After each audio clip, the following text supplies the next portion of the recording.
Hey, folks, thank you for continuing with me on our journey. We have our road flattener cargo. Looks like that. It's a road roller. And we're heading to Salt Lake City, but we're making a diversion to Ogden, Utah to check out a couple of what are called question marks or undiscovered items. So let's hit resume on the cruise control. Looks like we're paralleling a freight train.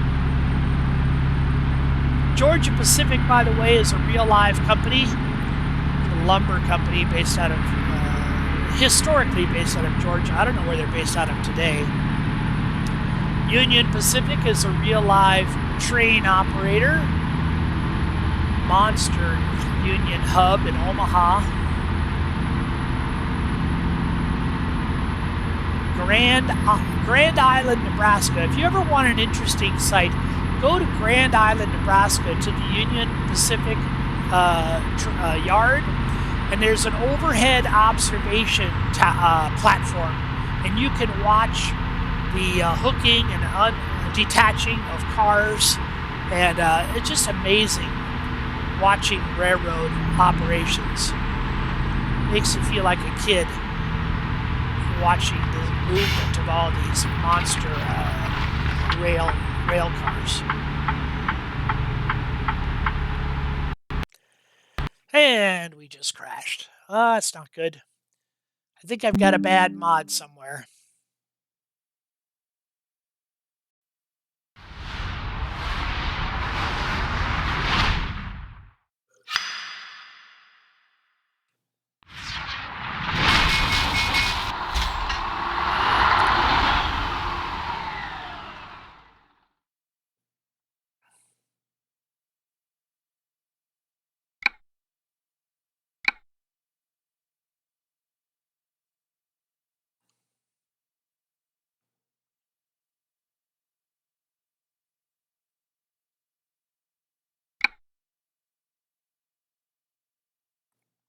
Road roller from Evanston, Wyoming to Salt Lake City, Utah. The state of Utah is much smaller than the rest of the western states, and that's no coincidence, not on accident. In the early years of the American West, the federal government out in the East had a fear that the folks who follow the Mormon religion, the Latter-day Saints, they weren't real Christians, and people in the East were unsure of their motives. So they kept, when Utah applied for statehood, their borders were restricted. Part of their borders were given to Colorado, and part of their borders were given to Nevada, and the state intentionally was kept small for fear of the Mormons having too much political and economic power. Cruise control on, up to 75.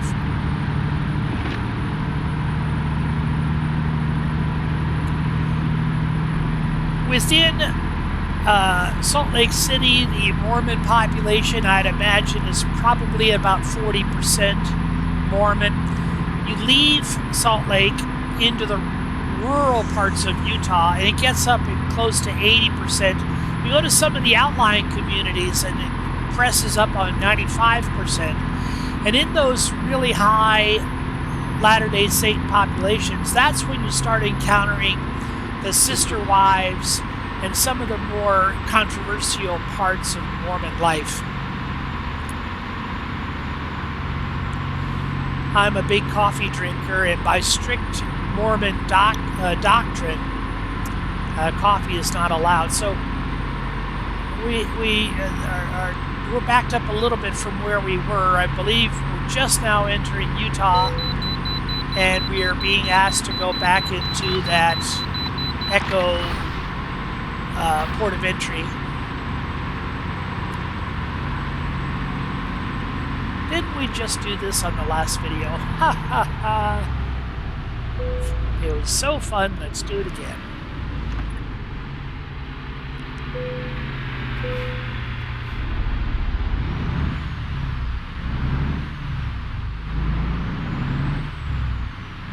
Going through the gears. Once we get above 30 miles an hour, we'll hit the resume on cruise control.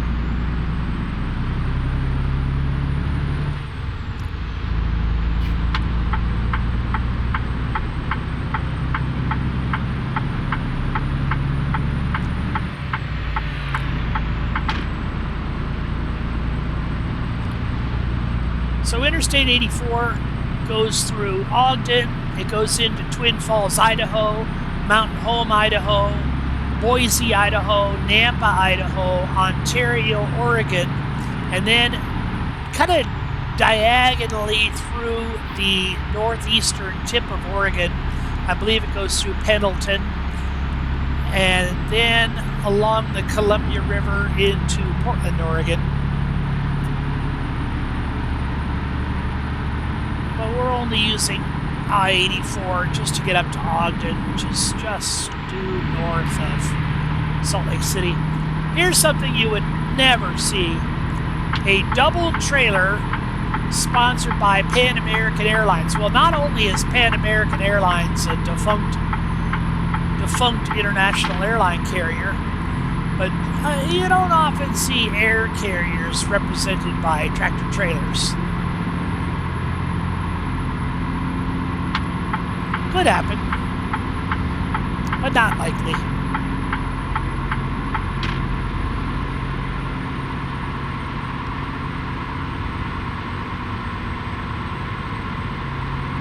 How's Tobias doing? There's Tobias. We get to see Sally on the dashboard. Got to remember that Tobias is riding along as well.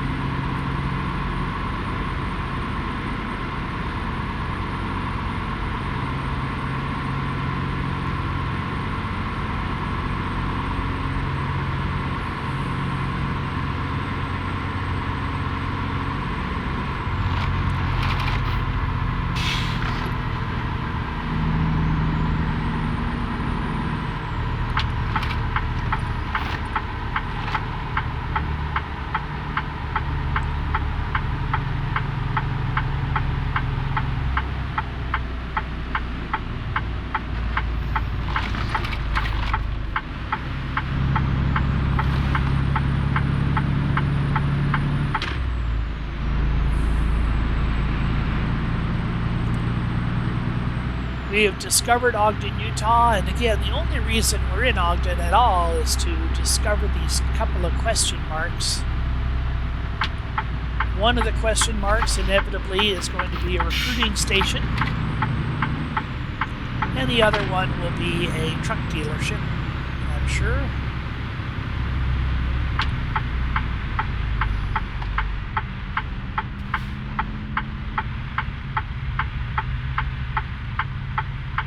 There you can see Wells Fargo Bank there ahead of us, a block up.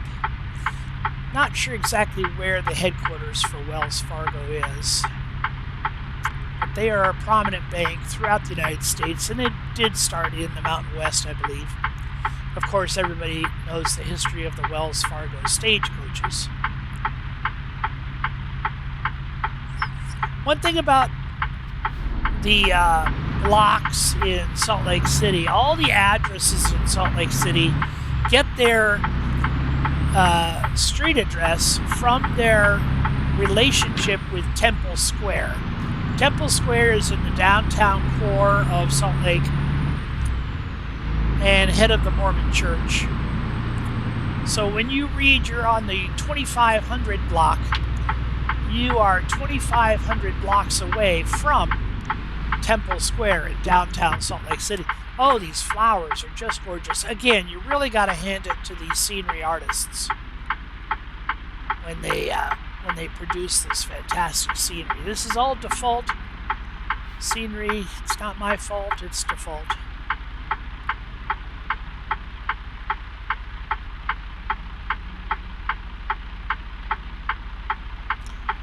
Union Station is a passenger terminal.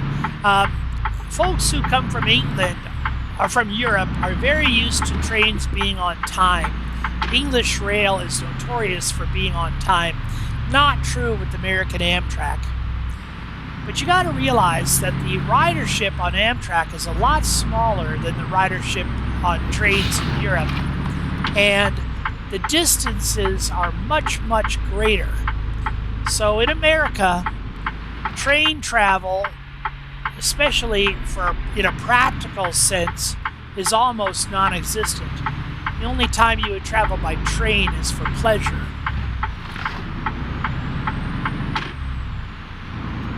And we just discovered a Kenworth dealership. And I don't think I can get around out here, so I'm going to have to do a U-turn within the truck dealership itself.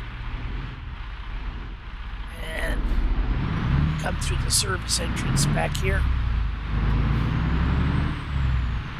Well, I'll turn myself around here at the rest areas.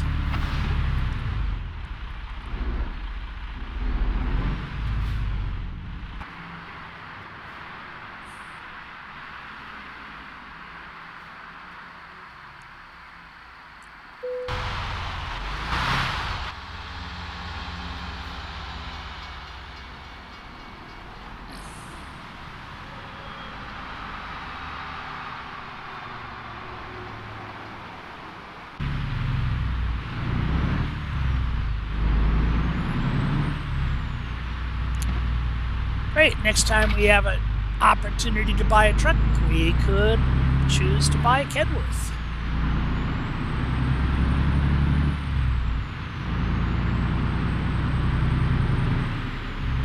It's 11:17 in the morning.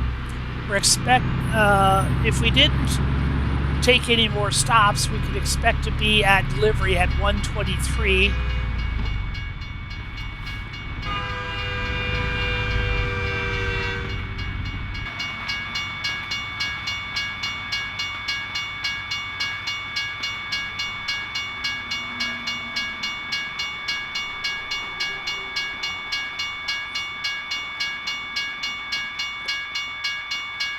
But what's critical is our time at the dealership, because until we buy our first 3 trucks, we're not allowed to buy online. We have to make a dealership visit, which means being at the dealership during their business hours. Either that or find a nice place to park, sleep overnight, and come back the next day. Which I'm not averse to. I don't mind sleeping, but if you take time to sleep, you're also advancing the clock on when your loan payment is due. And you really want to get your second driver driving as early as possible, because he or she is going to be helping you make that loan payment.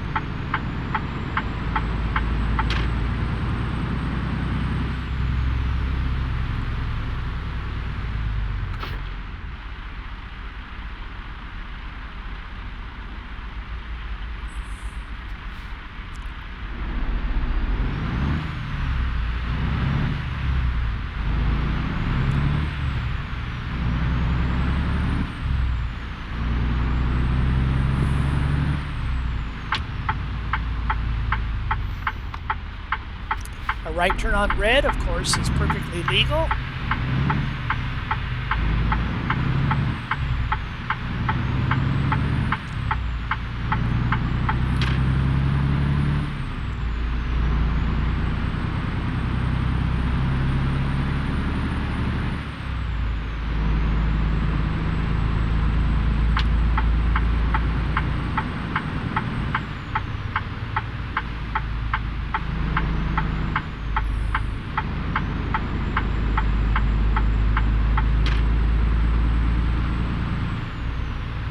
This Oak Harbor Freight-Line truck that's ahead of us is out of Washington State. Oak Harbor Freight Lines, I believe, was born in the Whidbey Island area, northwest of Seattle.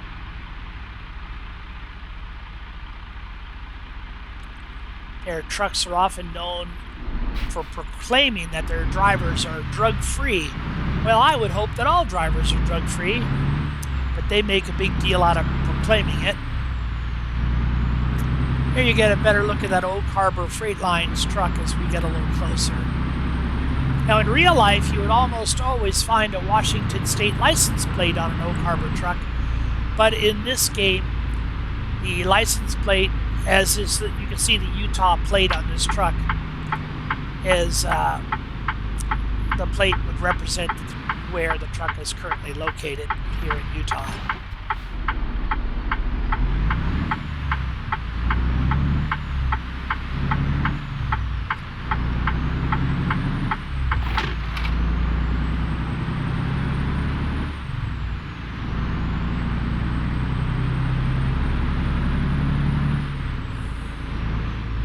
With our money, most conventional players would expand the garage they currently have.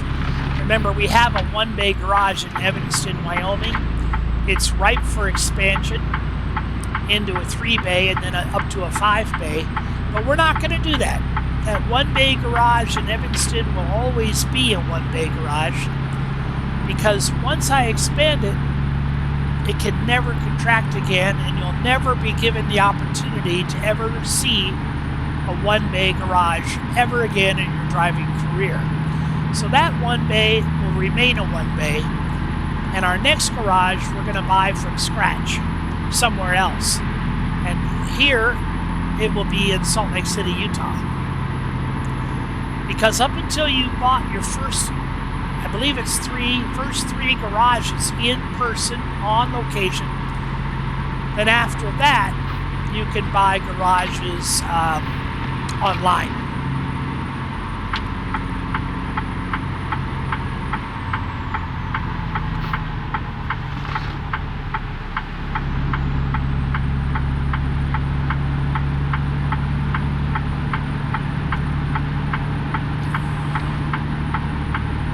So 5600 West. At this point, we are 5,600 blocks from, 560 blocks. We're 560 blocks from Temple Square, downtown Salt Lake City. And I believe Salt Lake is the only place that does that. Base is all there. Address is off of one central point.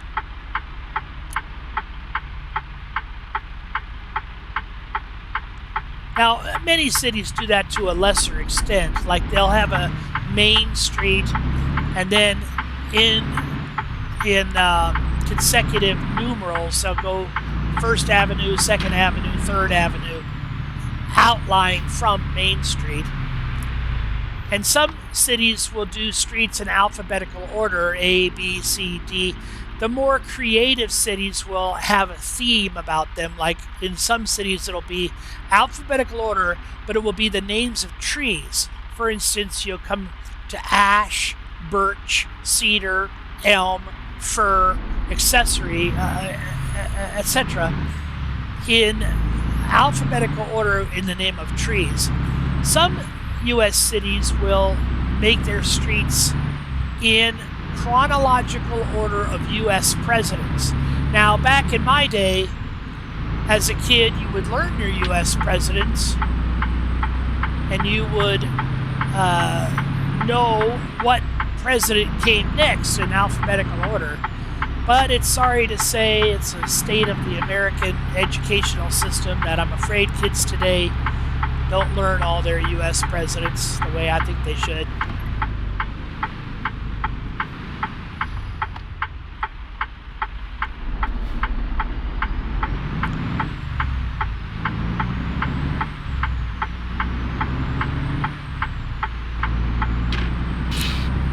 Looks like we have a Volvo dealership to discover. Again, until you have discovered at least one dealership of a particular brand of truck, you can't buy that brand of truck. So we've discovered Freightliner. We're now discovering Volvo.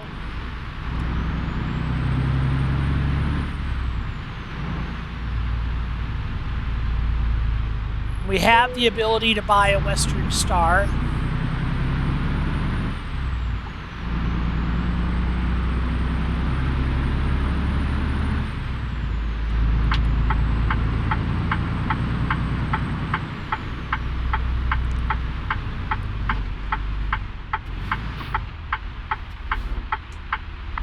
That's a beautiful truck.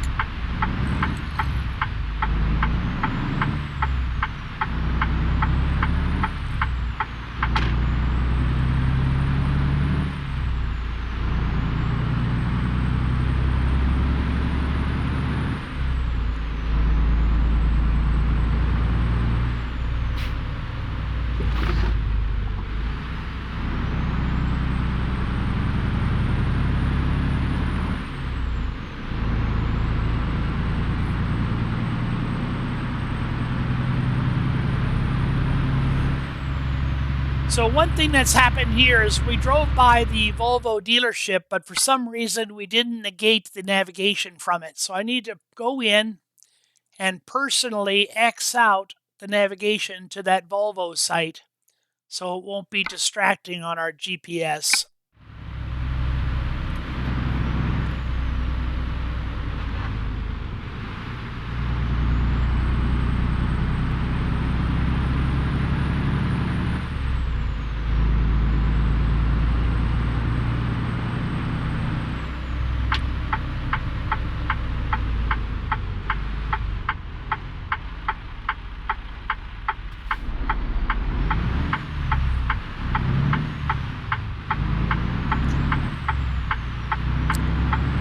And we have reached the end of our 17 minutes together.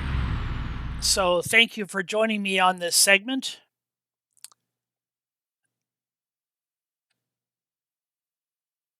And we'll see you next time.